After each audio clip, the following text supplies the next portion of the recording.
Hey you. Yeah, you. You didn't stumble here by chance. So let's talk. My name is Tyanne, but a lot of people call me Taj. And I'm most known for my loud New York personality, Brooklyn, to be specific, and my unfiltered opinions. And most recently, for being your favorite homegirl. Yeah, because I'm a realtor too. Don't forget that. And the Melanated Mindset is a safe space for unpopular opinions and heated debates amongst the diverse melting pot of those of us that identify as a melanated millennial. Now, I can't speak for y'all, but after seeing what being an adult is really about, nah, I got some things to say. And I know y'all do too. So let's talk about it. Because what's really going on? What is up, y'all? We made it. I'm talking us and y'all. We have made it to the season finale of season 4. I cannot believe it's been 4 seasons. Yes, sir, it has. And obviously, if you're an audio listener, you can hear that I am not by myself. So I figured who else to end the season with than my favorite guest and clearly y'all favorite guest because y'all really just absolutely love. I get so much interaction. Like, it be real, giving real conversation anytime I have you on here. So clearly y'all love him. So I figured why not end the season there. And I'm keep it all the way honest with y'all. I did not intend to end the season so soon. I kind of thought I would get like 12 or 14 episodes. But last week's episode is the reason that we ended the season today, because if you haven't listened to or watched season 4 episode 9, let that shit go, then you definitely need to, because I came to some real realizations regarding like my what I feel is my life's purpose, as well as what I'm doing here with the brand, the Melanated Mindset as a whole. I had a couple episodes like in the bag, but now y'all are getting these in real time. And by real time, I mean y'all gonna hear this tomorrow. It's Sunday afternoon, and I feel like I've never cut it this close before. But yeah. So now that I don't have too much of a head start, it's time to go ahead and close out this season so that I could listen to the things that I feel like God is truly trying to tell me in the direction He really want me to go with the business and the brand. In order to do that, I need to not be actively recording because I'm still low key trying to process that episode because there was a lot, but it has become clear as day that the melanated mindset is my life's work in a way. And I mean, you said that for a long time now. I feel like I have, but like to come to the real, it was like an outer body experience where like the light bulb, like the switch went off. Like I really feel like I had a That's So Raven type of moment, and it was a lot to process. Like it really felt like I can't explain it. You have to watch the episode, not just listen, but watch it if you haven't, to really see when it happened, because it was just like, wow, this is what I'm supposed to be doing. This is what I've always wanted to pour my energy and my resources into, but it felt like getting that reassuring push, like, okay, I'm giving you the green light, like go full throttle with this. And I've always wanted this to be my baby. I always wanted the Millennial Mindset to be at the core of my entire personal brand. I wanted this to be a place where like even above the podcast, I just wanted the brand for someone to sit down and really grasp what it is. By the time that they were done, they would get a sense of who I am as a person and the things that I stand for and the things that I believe. I wanted the melanated mindset to be where I could house all of that, like the innermost parts of myself, and be like, okay, let me give it to the world. This is who I am. This is what I am. These are my core values. I wanted the melanated mindset to be that. And I feel like I've been doing that along these 4 seasons, but now I feel like okay, like I have so you of all people know I have so many ideas for this that like I can't even go down all the avenues at once, but taking a break from a season will give me time to okay, figure out where I want to go next, one step at a time, just making it to the next day like we talked about last week. And this break between seasons will definitely do that. I don't plan to take as long as a break as I did last time, but we don't know. I got some things that I'm really trying to work on. It's barely gonna be a break, y'all. She not gonna stop. She's so passionate about this. It's not gonna be a long break. So It's not. don't even trip about that. I just want to come in with a bang. I feel like this season I came in with a bang, and I've been riding that wave. I haven't missed the episode. Like everything's been on track. I kept it. We kept it. We rode smooth. So now I'm ready to take it to another level and like let's cruise out season 5 like that. Because by the time we come back, it would have been literally the podcast 3-year anniversary. Like that is insane to say. Like, that is very insane. And it started in a closet. It's literally a closet in Italy in the middle of a pandemic. Like, and now we have like a whole set pretty much. And literally right before we turned the camera on, I was going over the ways that we're going to switch up the set a little bit for next season. So it's so crazy to just see it come to life and to have these visions and watch it come to play. Y'all actually gonna have me doing more DIYs. Right. So although the podcast season is ending, you gotta be subscribed on YouTube and be officially a part of the tribe so you could catch what's going on in between time in the meantime. Okay. The fact that I've spent the last 3 years trying to figure out what my life purpose would be, like coming out of that pandemic, moving to the States, buying a house, like where I fit in and where I contributed and kind of helped in that way to get our lives to where I want it to be. And I've literally spent the last 3 years trying to like just hustle and figure that out along the way. And to find myself smack in the middle of it, like while recording was I can't even begin to explain what that felt like.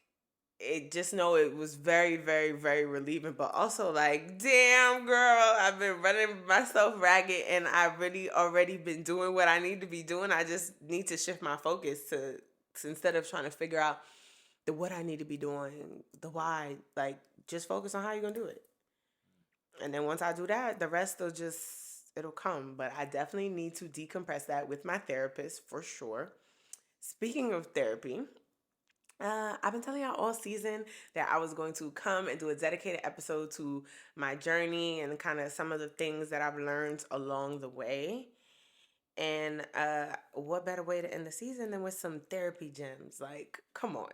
That's just, it wouldn't be me if I didn't do that. And if you've been part of the tribe for a while, you would know that I'm not the only person in our house that actually goes to therapy. Malik does too. Yep. And he also started his therapy journey before I did. He actually kind of gave me the push to go ahead and do that. And I'm like, well, since y'all love him so much, and I've been promising y'all a therapy episode, why not do it with him? It's get real kind of intimate and personal with y'all as we close out this season, just so y'all have been here from the very beginning. So y'all get to see the evolution of us and our relationship kind of in real time and kind of learn the things that we've been learning along the way over this 10 years. Y'all, we will be married for 10 years. It sounds crazy when you say it out loud. Like, I feel like I know it. We've been married for a decade come the end of this year. You've been dealing with me for 10 years? Yeah. I mean, but you've been dealing with me for 10 years. Yeah. All right.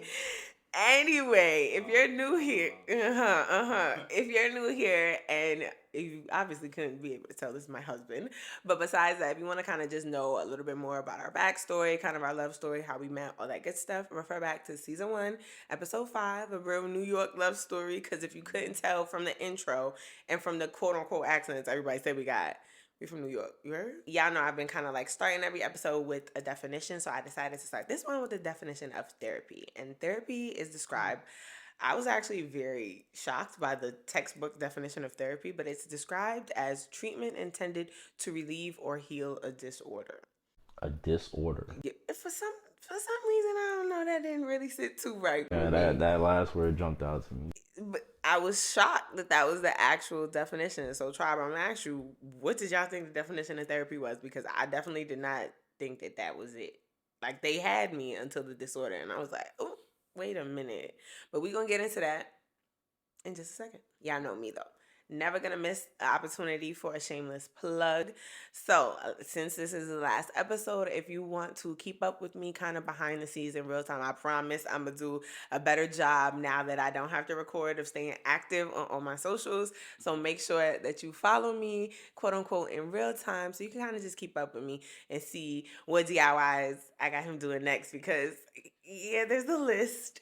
But we're gonna get them done. Dang, a list? I mean, it's a short list, but it is a list. Anyway, make sure you follow me on Instagram at Tyanne.Watson. Make sure you follow me on Twitter, TikTok, and YouTube at Tyanne Watson with no dot in between. One more time for the one time. Complaints and highlights of the week. I feel like you probably haven't thought of yours yet, so I'm going to go first. My complaint of the week is the fact that it feels like God has literally been yelling at me. If you know, you know. There's so much backstory to last week's episode, and I hate to keep bringing it up, but it was a very pivotal moment in my life for real, like in real life.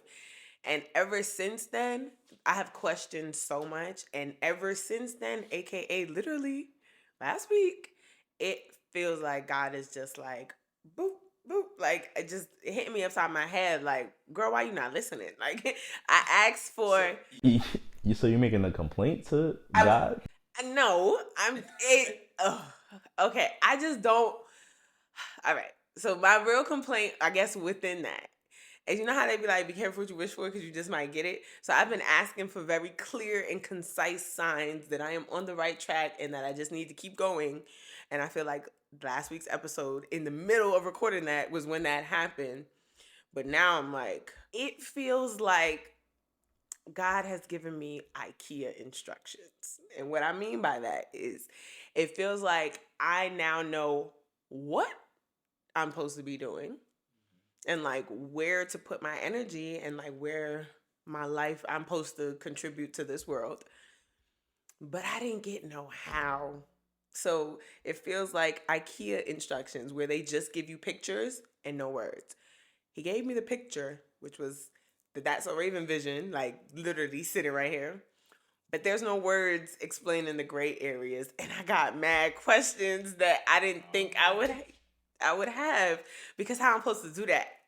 Like, how you? Okay, I see what you want me to do, but you ain't tell me how to do it, and I don't know how to do it. He just gave you the end goal without the steps to get there. So that is my complaints of the week. And during the off season, I plan to kind of just try my best to figure out the how to get there, but to bring y'all along the journey somehow, some way, whatever that is gonna look like. But on the other note, my highlight. He just sold you a dream. Child, I hope not. I hope not. A goal without a plan. That's what it's given. And like, I don't want to be ungrateful because, you know, some people just, I feel like they never figure out their life purpose. But it's like, now that I know, I still don't know how to accomplish it. I just know what I'm supposed to I feel like doing. I'm still trying to figure it out. That's what I'm saying. So like, I'm very grateful that I feel like that. And I have to take a quick second to shout out to Indesha. So she is like, I met her in Hawaii and she has always been like the biggest supporter of me ever. And she left a comment on that episode on YouTube that literally was saying like she could just feel my energy coming through the screen and like, girl, like this is what you're supposed to be doing. Like, just the fact that it makes you so happy makes me so happy for you. And I was just like, and she, like, to get a compliment about my energy was like, I told her, was like, she really made my day. Because like, somebody could always compliment how you look and like the things that you do for them, but someone that I haven't like actually done anything for besides just be myself and tell my story, and somehow that has helped her in whatever way it has, like, to be complimented that y'all can feel that, because I feel like that's my goal. Like, I don't want to sit up here and feel like I'm talking at y'all. I want to feel like I'm talking with y'all, and I want y'all to feel me when I say certain things and when I experience certain things. Like, I want that emotion to portray through the camera and through the mic, and to know that it does just made me feel so good. So shout out to you, because you really made my day, girl, for real, for real. But my highlights of the week is going to be, I get to put words to these picture instructions now that the podcast has wrapped for this season. And on top of that, cherry on top, by the time I come back, both the boys' birthdays will have passed. So Malik's birthday is in literally like 2.5 weeks, 2 weeks. And then Xavier's birthday is a month after that. So by the time I come back, the boys will have done a whole trip around the sun. I'm excited. Are you excited? I'm excited. I am. I feel like turning 30. I'm surprised he told y'all how old he turning. Cause child, he dreading it, and y'all need to tell him that he needs to embrace it. Like, I want to just skip Turning to 30, 30. I'm feeling it. All right. But what do the old people that look good always say? You're only as old as you feel. Stop acting like you turning 50. You got this. You still young. You still a little spring chicken. Oh, I'm still young. I still got it. I'm just saying, like, to say, oh, I'm 30 out loud. Like, I feel like when I was young, I was like, 30, that's an old head. Here we are. For real. And now I'm 30. But it's cool. You know, I'm going into my well, I got to say my complaint first, huh? Well, you don't have to. It's up to you, whatever. I feel like my highlight of the week is, I don't know, just being a dad. Lately, like, I've been feeling real, like, emotional about it. About turning 30 or about being a dad? Being a dad, like, just being with Xavier all day. Well, not all day because I've been working, but just having moments with Xavier, just like earlier, just dancing with him, listening to music. I think that's going another outside with him, for me is playing with him. It just kind of hits. It just kind of hits you once you sit back and just enjoy the moment. It's like, wow, I'm really a dad out here in these streets. Like, some days I do have to, like, some days I get caught up in the actual parenting part and the stressors of it all because it is stressful as hell. But yeah, then definitely, it tests your patience. Crazy. What do I be telling y'all? Oh man. And like, y'all, he has us for parents. If you know us, you know he is literally just him and me infused in a person. Literally. And mind you, he's with us all day, y'all. He's not around kids. So y'all know about them kids that never really around kids. They already start maturing and picking up on adult things. We keep it pretty PG around here, but he done picked up on the sarcasm. He knows sarcasm in English, Spanish, and sign language, y'all. And I'm not kidding. Like, keep me in here ready to go toe to toe with us. Like, but then at the same time, is the most respectful, most polite, cutest little human being ever. Right. And then sometimes I just have to really sit in the gratitude. Like, yo, there were days that I really never thought that we would be parents for real. Yeah. And if you don't know our story, again, like, go back to season 1. But to sum it all up, we struggled for 2 years to get pregnant, and then I just miraculously popped up pregnant one day. To be honest, like, I don't want to say we gave up, but we just stopped thinking about it. Honestly, we detached ourselves from the outcome. Either it was gonna happen for us or it wasn't. But we were gonna enjoy our lives regardless. Exactly. And we was enjoying our life. Okay, we was diddy bopping through Europe. What's meant for you is meant for you. Always. And that goes for a lot of things, like people, jobs, material things, moments. If it's not meant for you, it won't happen. If it's meant for you, it'll happen. It just takes time, and that's literally what it took for us. It took time. I feel like we had to go through that to really appreciate our parenthood journey, and it made it that much easier. I'm using easier as in air quotes if you're listening, to not fall in the trap of the type of parents that we had. Not saying that our parents weren't good parents, but to be better. I feel like the goal is always to be better than your parents were. So going through what we had to go through to get him here, it was like from the jump, we started out with so much gratitude and just like, we knew parenthood would be hard, but we've already been fighting this long and this hard. Like, okay, like, we in this. And I feel like even on the days where like, I just want to yoke them up. Yeah. I find myself literally like, I can't imagine my life without you. So we gotta Facts. You know we what's gotta just crazy? figure it You know out. what's crazy? I just thought about this. Uh, remember someone told us that we wasn't ready, and we like took offense to it. Like, what do you mean? I feel like I've mentioned that before on the pod, but we definitely gonna have to dive into that next season. I just need a specific topic to. That was that was a low blow. Like when you trying actively trying, and to have someone voice their opinion on something so intimate and private that you chose to share, and then their opinion not necessarily be negative, but like it wasn't positive. It just didn't feel like it came from a good place. It felt like it came from a very religious place.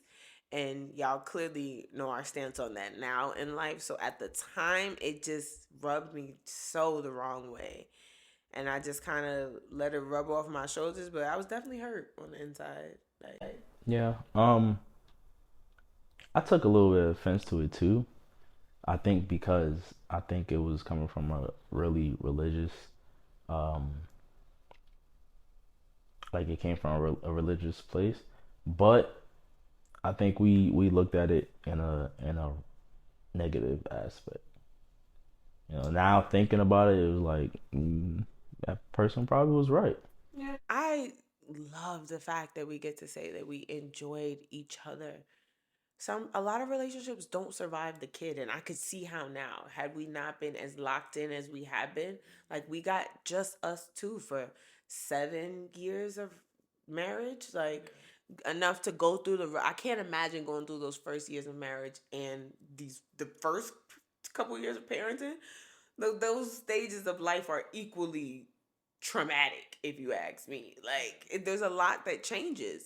So had those two major life events been on top of one another, maybe we would have not been able to withstand the heat. But the fact that we got to work on ourselves and our relationship and make that as solid of a foundation as possible, then add a kid to that, that is something that I'll always be grateful for. Like we know he was intentionally made. He was a surprise, but he wasn't an accident.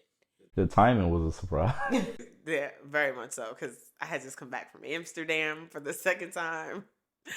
Yeah, we was really diddy bopping through them Europe streets, having a blast. Like literally, those 3 years living in Italy was We probably was the just talking about best. how we miss Europe. Yeah, like it was the best years of my life. Literally, I'm so glad I got to experience that in the height of my 20s with no kid. Like now, I just want to go back and do it with the kid. Like, let me show you how much fun mommy and daddy used to have. Like, it's crazy. I don't think you ever gave your complaint. That was your highlight. Child, y'all, I got 24 hours to edit this episode. Look how long it's about to be already. But the conversation is just flowing. But go ahead.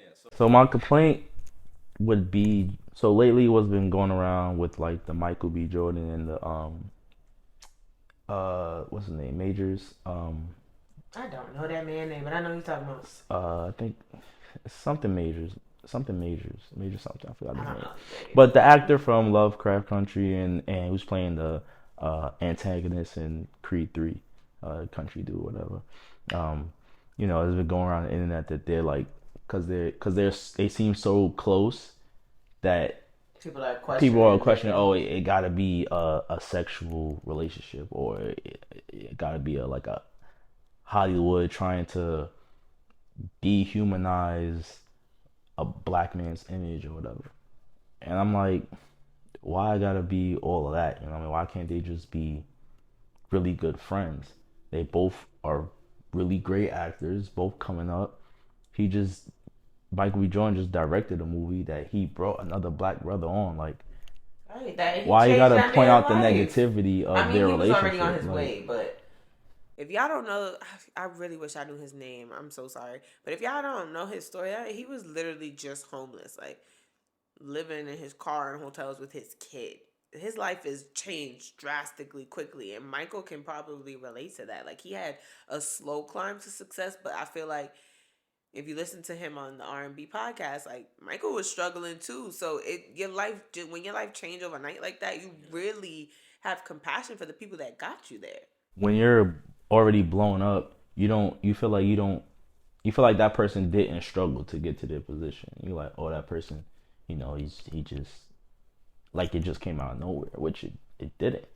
Um, the dude Majors, he he had a kid, his daughter.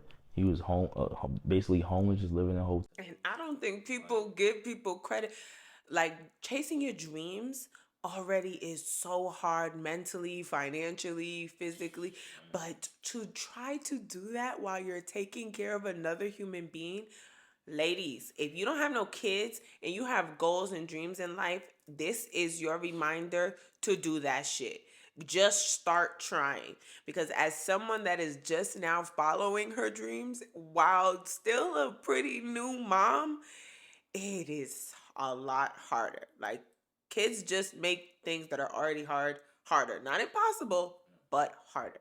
So for him to be getting And active yeah, mode, it's a motivator for sure, but that doesn't mean is it's an obstacle for real, for real. Not a hindrance, but an obstacle.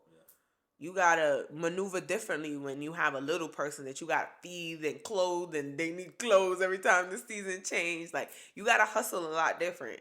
So kudos to him for even being able to still have the courage, because it's easy to be like, I'm gonna give up on myself and just go do something that makes me money to put food on the table.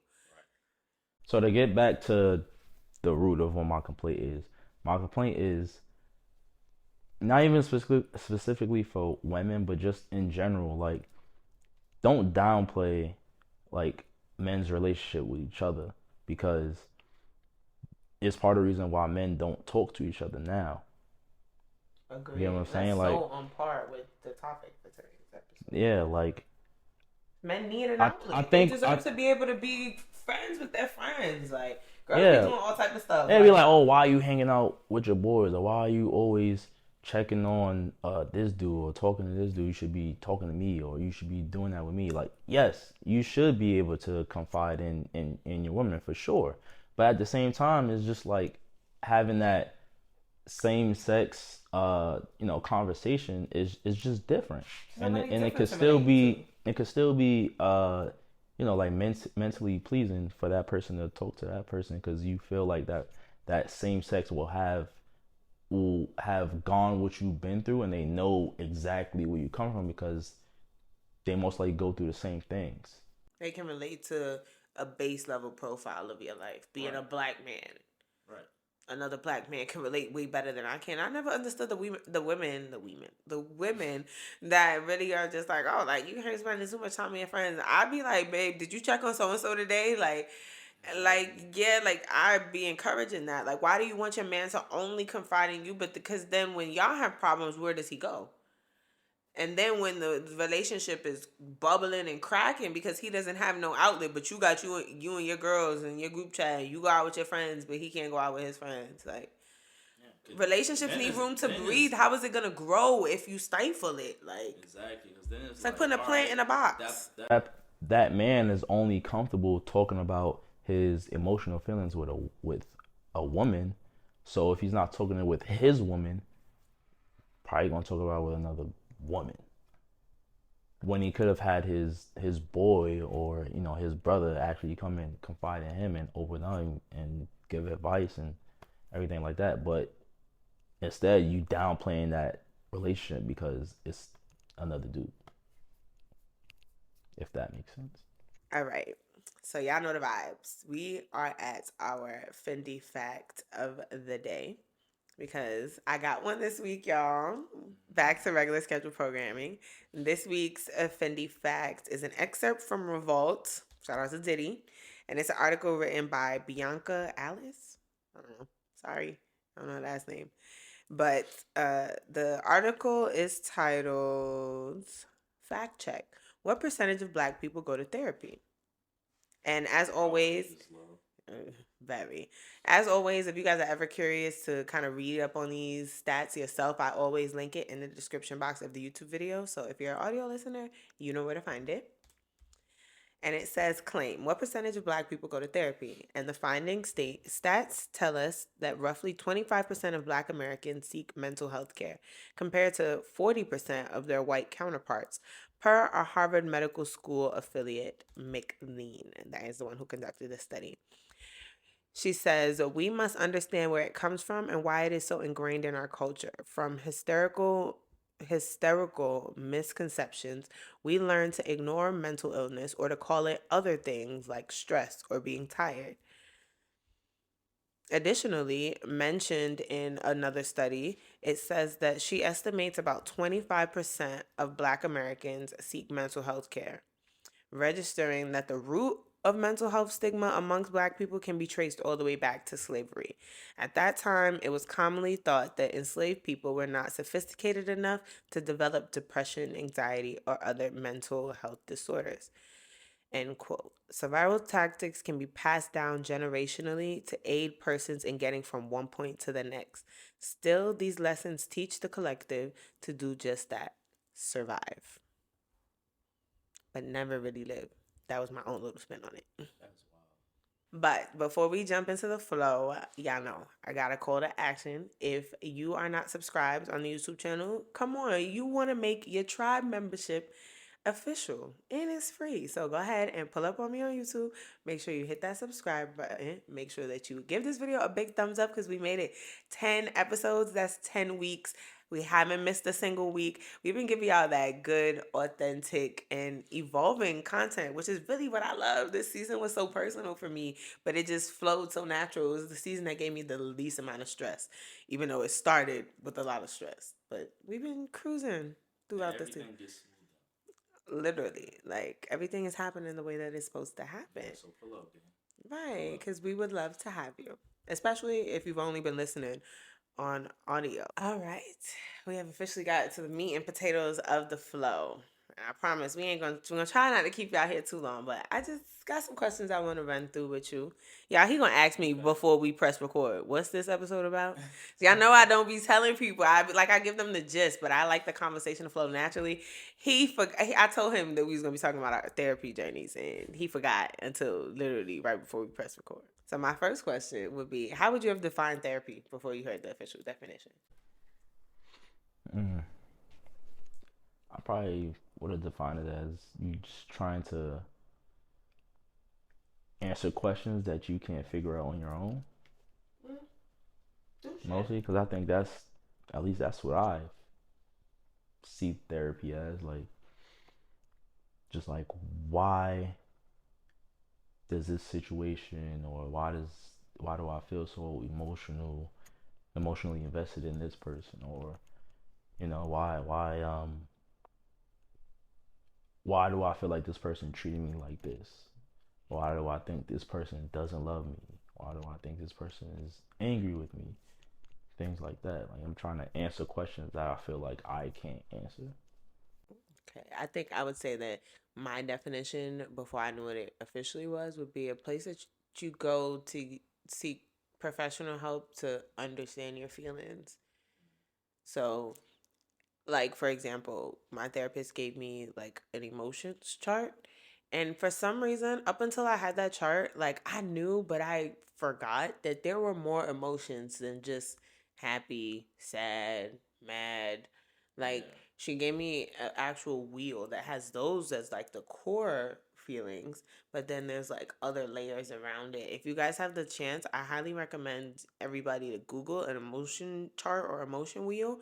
And there would be times where like I would be like frustrated or irritated one day, but I never really knew why. Like I wasn't mad, I wasn't sad, but there was like something. So now having this wheel, I can find the exact emotion that I resonate with the most at that moment and pinpoint what it goes to, which is the core ones like happy, mad, sad, etc. And knowing what you're feeling is the first step to, I feel, understanding why you feel the way you feel. So you got to know what you're feeling first.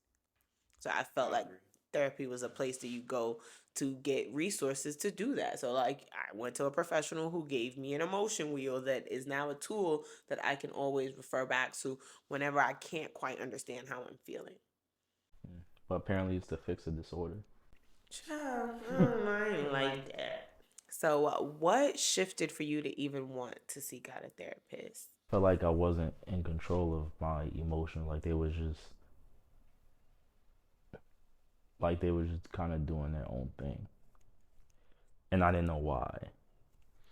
Like, I felt this way, and then at the end of it, I'm like, why do I feel like that? Like,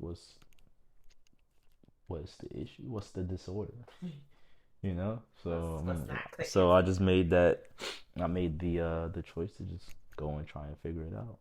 Did you feel pressure from me? Because most people assume that when men go seek professional help, that it's at the hands of a woman. Like a woman told you you need to go fix something or you need to do something. Did you feel pressured from me? Not to that's not don't do that. Don't do that. No, I didn't feel any Right, pressure. don't even don't No, I didn't feel any y'all pressure from use you. that. But um, I think a motivator was Xavier. Like I felt like if I can't go and figure out my emotions, how am I going to uh, be empathetic or give him some advice on how to deal with his? I can see that 100% because now I see what they really mean by terrible twos is that your child has discovered emotions. So like they may feel mad in a certain moment, but they don't really understand Feel what mad. that is. He tells us Yeah, like okay. Dada, I'm mad. That's a thing. So I see what you mean because now we're able to help him identify his emotions and kind of coach him through, okay, well, what do you need in this moment to not feel like this? So the tools is terrible because they understand emotions, and if they're starting to speak like Xavier is, then they're expressing their emotions. They telling you flat out, I'm mad. And you in the middle of driving on the highway doing 70, and now you got to figure out why the toddler's mad in the back. Like it just be their emotions be real sporadic and inconvenient at times because now they sad in the middle of the grocery store and you just trying to get your groceries and get out. So you got to go through a whole lesson and find out why they sad, help them not be sad, get your groceries, get out. Meanwhile, you in the middle of the bread aisle. So that's what the terrible twos is giving. So I definitely can agree that I'm glad that That we must have both happened recently. overstimulated is not the word. Oh, I think it's also important to note that you didn't get a lot of say in your therapy journey because of the army. So it's a little bit different than if a civilian was just going and going out and shopping for therapists. You kind of just had to take whoever. So I think that's important to note too that I'm proud of you for sticking through it because you didn't get a say. Even though I feel like I didn't get much of a say, I had more say than you did. So just sticking with it, even if it's not necessarily the person you wanted to talk to, because we all have our preferences with therapists. I think that's an important factor is you want someone that makes you feel comfortable. So that's why they want you to shop around for therapists. So not having that option, but still sticking with it, I definitely think is very commendable. My next question would be how has therapy positively impacted you during such a transitional time in your life? So, you about to turn 30, like you've had some mental shifts and kind of where you want your life to go and what you want it to look like. So, how do you think therapy has positively impacted that while you have all these spiritual shifts going on? I think it just I I feel like it's just like lit a lift off my shoulders. So like I'm not saying it exactly like gave me a direct answer of okay, this is why you feeling like that, but it it helped me gain a better understanding and look at situations in the past from a different outlook. And so looking at it from that different perspective, it just it just let me resonate with the situation and just let me like okay, well that's why I felt this way, and maybe that person felt this type of way, that's why they reacted to this, and that's okay, I could let that go. So you feel like you walking into this new era of yourself in this new decade of your life. Yeah, and I think it's called shadow work, right? Ooh, check Right? you out. Yeah, so Yeah, I love this. it just makes you do that little bit of shadow work, and you're just able to just let it go, and it's just like, all right, well, I'm looking towards the future and not letting the past be a shadow casted over you. So the shadow just gets smaller and smaller. I not yet. I have to say, healing looks very good on you. You have never looked better. I love to hear that. I love that for you. I love that for me, cause like I just love that for me. Like, I get to experience it's like I'm still in love with you, but I just get to fall in love with a different version of you and just kind of watch you transform into the man that I know over these last 10 years you always wanted to be, but to see you actually do that is different, and I'm very proud of you. With that being said, though, do you wish you had started therapy sooner? Hell yeah. For sure. Hell yeah. I What? can definitely Yeah. agree. I feel like our conversations are like we've had deep conversation over the past 10 years, but our conversations are a lot more intentional since we've both been in therapy. So I definitely feel like I wish that I started sooner and you started sooner so that we could reach this level of communication. I feel like we've been striving to get to this place as far as our communication and our relationship for years, and we always used to miss the mark, and I feel like we haven't missed the mark in a very long time. Mm. So I feel like it definitely gave us the tools we needed to better communicate with one another, to stay on the same page, to make sure that that relationship we built, that ground level, stays as strong as possible as we continue to build on top of it. Adding AV, adding properties, like as our life begins to grow and our empire begins to grow, we know that therapy has given us the tools to make sure the foundation stays solid. So Yep. I definitely wish we had both started sooner. Yep. And we just been building upon it. So Honestly, brick by brick, brick layer on by brick, layer. brick on brick on brick. So, do you discuss your sessions with your friends, or kind of like what you and your therapist talk about in general? Nah, I haven't. Besides with you. Why or why not? Yeah, I don't know. I haven't discussed things in therapy with anyone besides you. Mm-hmm. And I also don't go like digging and asking like, oh, well, what did you talk about in therapy? I kind of like, if you want to tell me, you tell me. Mm-hmm. I give you the space because therapy is very personal, and we don't go Mm-hmm. to the same therapist. We don't go to therapy together. We actually haven't even done a couple sessions just yet. We've just been focusing on our individual healing journeys, Whoever gonna be the person to do that couple session, huh? and we gotta go to my therapist for that. You think so? I think so. Only because she used to be in the military, and Okay, so yeah. then she got Yeah. out, and then she understood the wife aspect. So I think she Mm. can relate to both of us in that sense, in being a soldier and then being a wife. So I think that's a base level that puts her in the middle. But I don't know if you think your therapist would be better. We could flip a coin. Nah. Not for no. That's because you be what you be in there telling her that you don't want me. You No, don't I want to don't be. be in here telling her nothing about Mm-hmm. you. I'm just saying I don't think she Mm-hmm. would be a good candidate for us. And at least at my therapist, it smells really good in there. Yeah, And you the got a view. whole scene. My shit is It's an office. like almost like a jail cell. Not a Damn, jail for cell, but real. like it Oh just looks no. like it's not really a vibe. I just go in there and tell her whatever's on my mind. Oh my goodness, I forgot. I Sometimes gave my I therapist the see I podcast. kind of overwhelm her because it's a little white lady. Well, she ain't little, but Oh, it's a nice white lady. So my therapist is a black lady, y'all. And yeah, I wonder if she's gonna yeah. listen to this. I just tell her. And she asked me, "Is it okay if she listens to the podcast?" And I told her, "Yeah." So, dang. Oh yeah, we got to pick my therapist because she know a little bit. She know what they know, and then Well, she know what I know. So then all she missing is your side, yeah. and she'll be able to. Oh, damn, that'd be dangerous. Damn. So now we gotta look to see if she even does that. Yeah, I talked with her. She said she'd be willing to. Nice. Okay.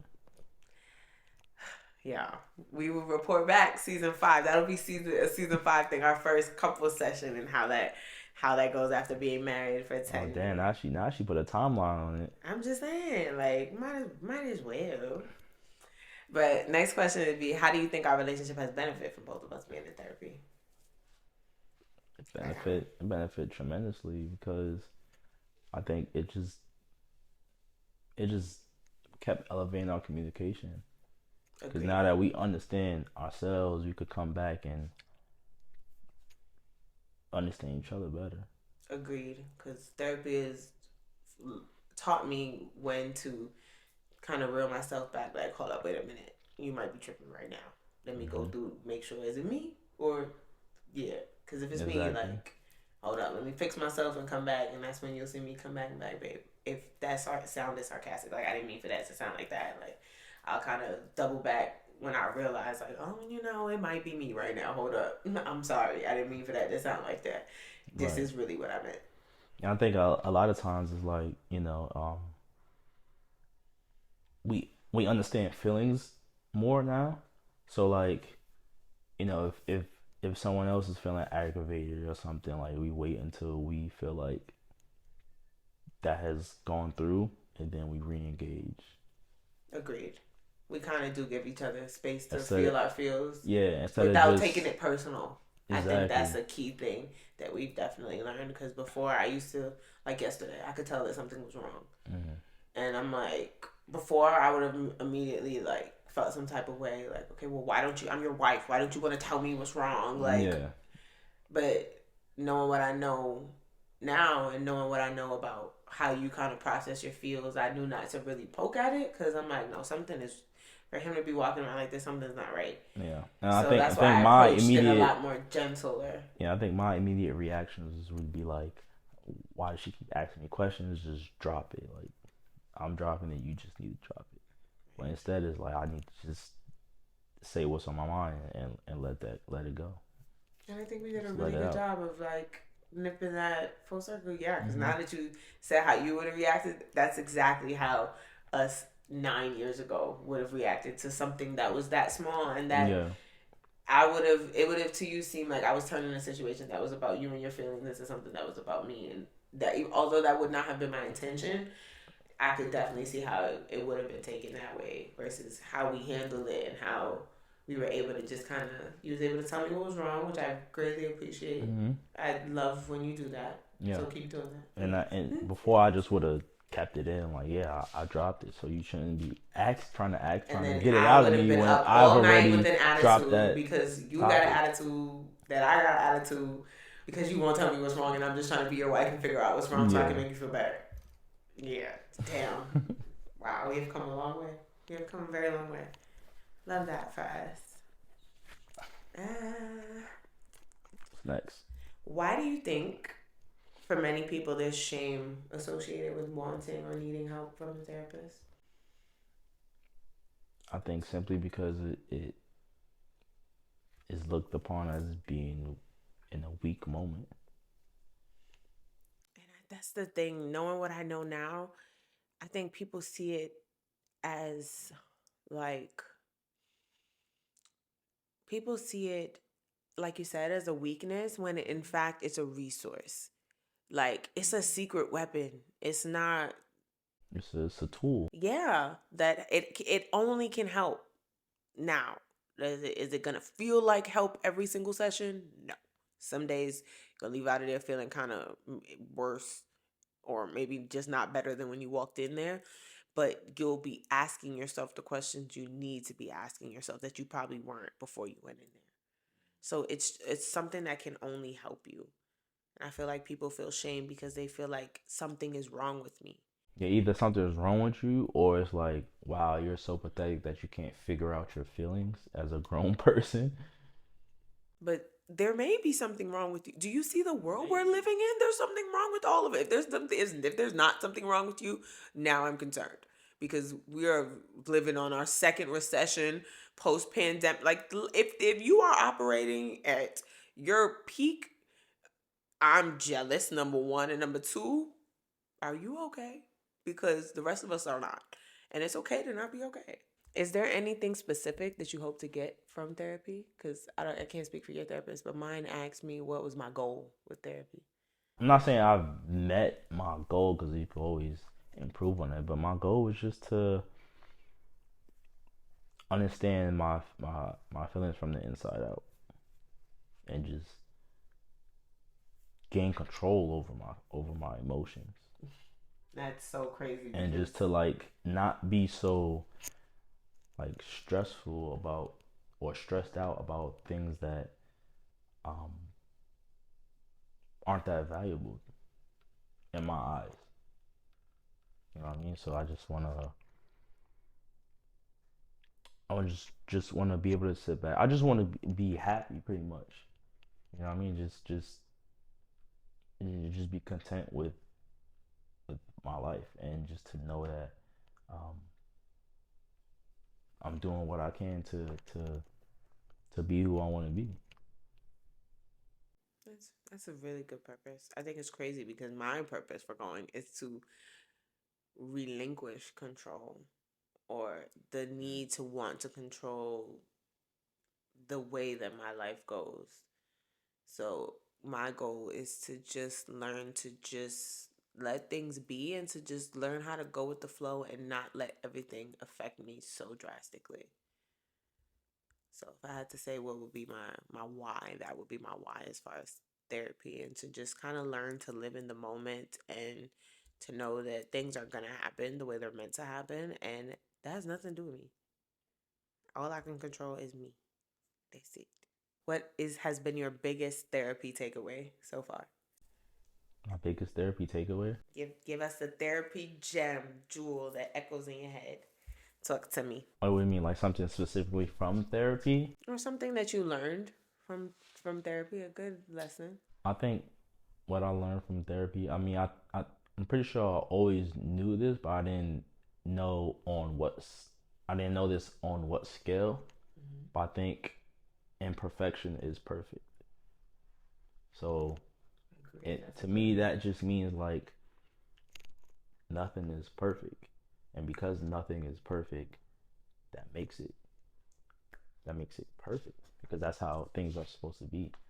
Nothing is perfect. Relationships, people, even animals, this world, everything.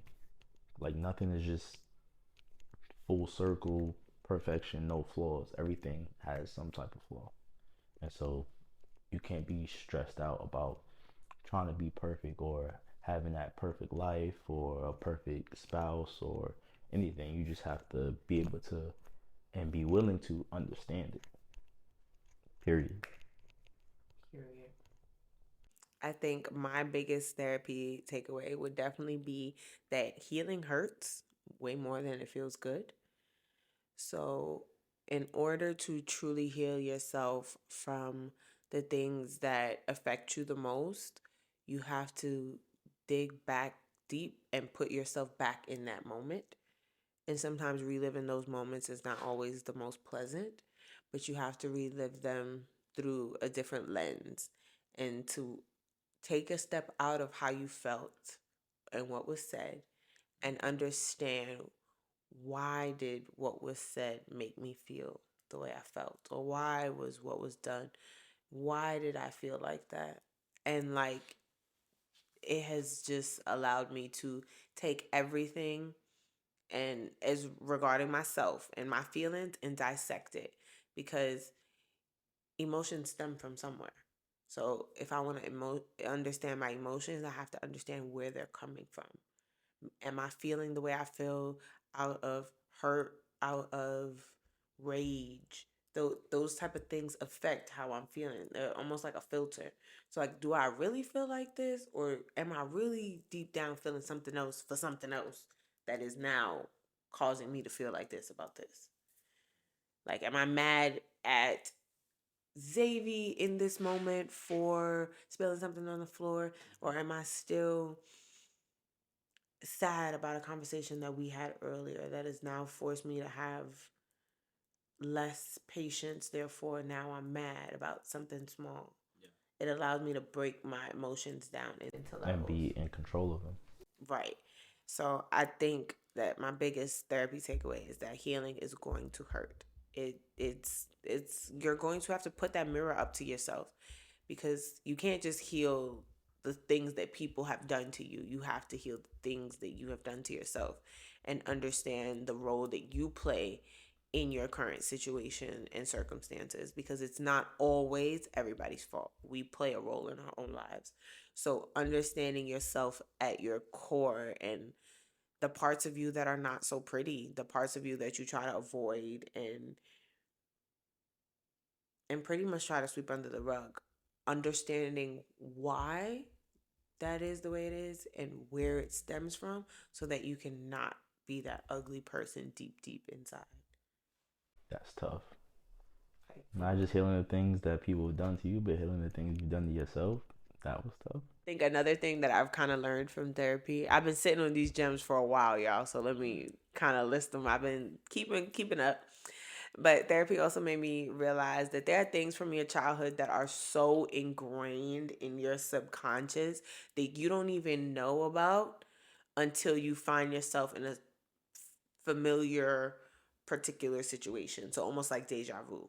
So like for example, easiest example I could think of, when you were that child and you were maybe getting yelled at or disciplined for doing something, all you could think of in your head at that moment was probably, I can't wait to have kids so that I never do that. Right?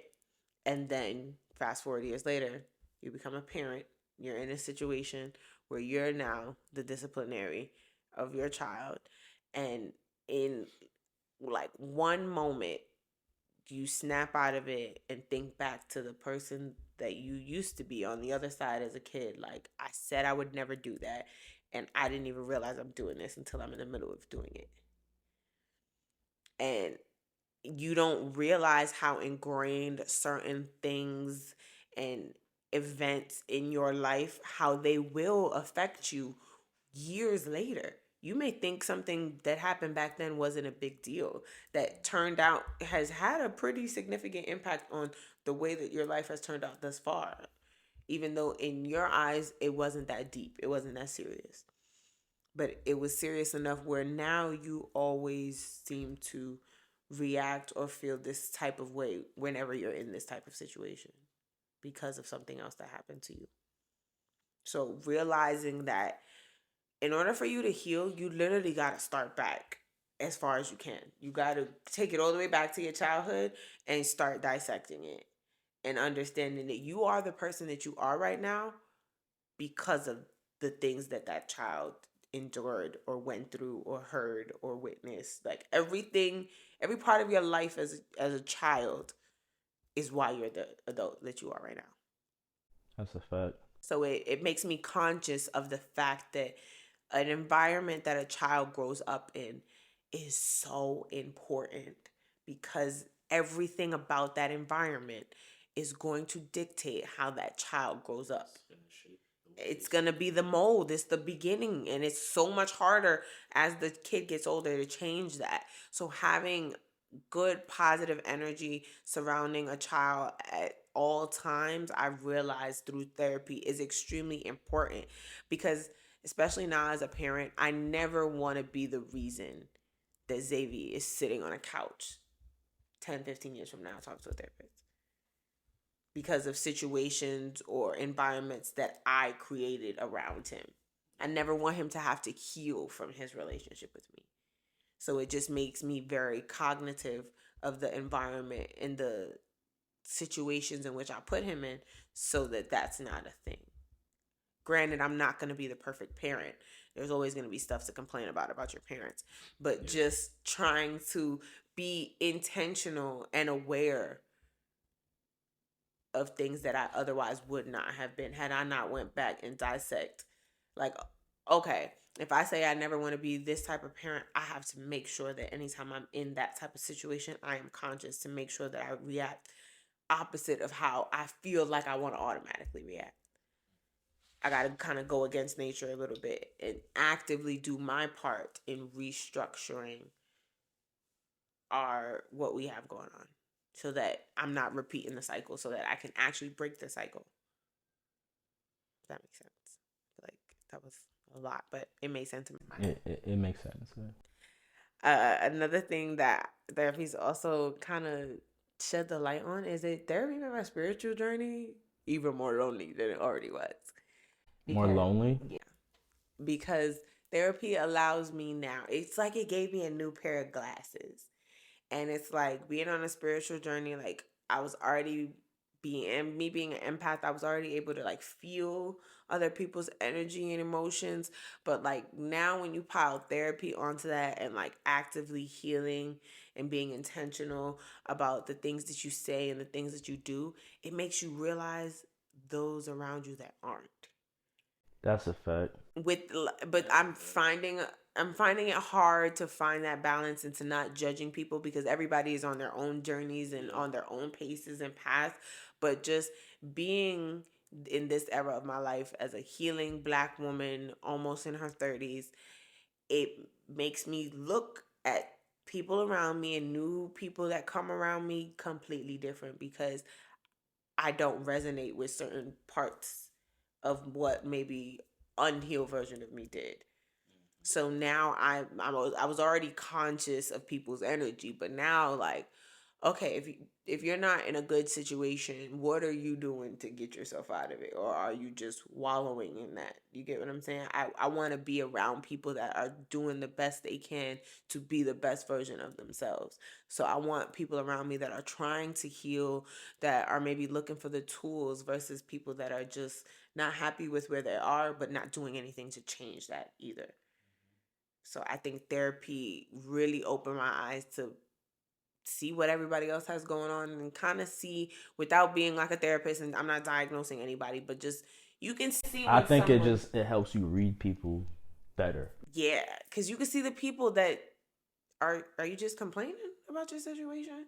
Or is it something deeper? Right, like, and are you mad at this right now, or are you really mad about something you told me a month ago that I feel like you never got over, like, and is you just been piling stuff on? Because therapy allows you to put the ugly mirror to yourself, so it kind of throws a red flag up now that you have those tools and resources from your therapist to notice when other people are doing the same.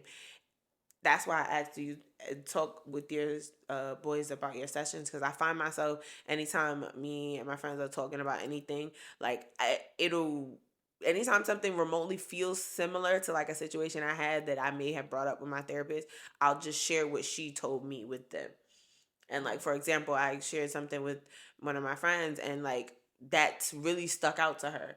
And I when I told my therapist that, she was like, "That's so good." Like, like, because if you're not gonna go, like, let me just do what I'm doing now and let me just drop the gem. And the fact that she mentions that that has stuck with her since I told her, I'm glad that I could be that resource and that bridge for her. So like, okay, as you go through what you have to go through, remember that you have this tool in your back pocket, because I realized in that moment she may have needed it because I instantly got a snap back. So when I was on the couch talking about a similar situation, and hey, here's what she told me, and I've been trying to implement this. Maybe this could work for you too.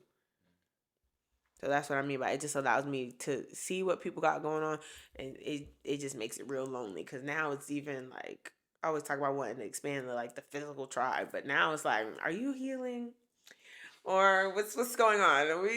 Because we in our almost 30 somethings, like we need to be doing better. If you knew better, you do better. We know better. We trying to do better. Like I need people around me that's in that type of mindset. I think I kind of do want to share something that my therapist brought up in therapy with me, and she kind of talked about how pretty much from like her what she can gather so far, I haven't been like officially diagnosed with anything, was that she was saying that I have a mild, or it seems like I have a mild case of anxiety, and that could stem from being a fixer or feeling the need to fix everyone's problems around me, and how much stress that could add and depression that may kind of incite when I can't fix certain things or problems, and I just feel the need that everything needs to be fixed. Things can't be broken. Kind of like what you were saying, you learned how imperfection is perfect.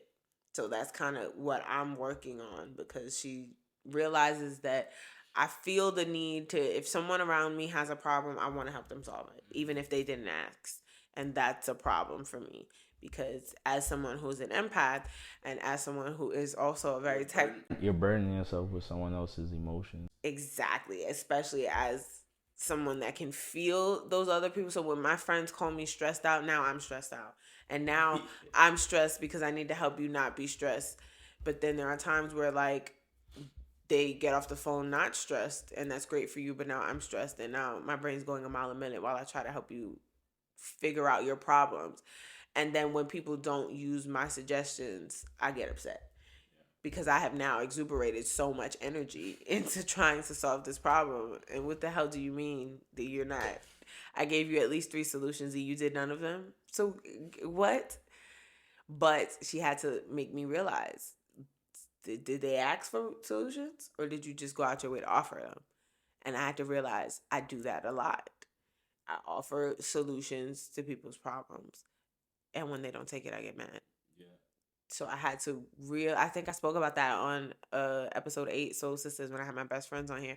Especially if they're really close to you, or if you These heifers be stressing me out, and I be trying not to. I just if I call you my friend and something you're going through something that's really stressful, and like y'all, we in our almost 30s, we don't we me and our friends, like we don't be having little girl problems, we having grown woman problems, like just, damn, for real, like I wish if there was something, if I can't do anything to help, I at least want to help you come up with the solution.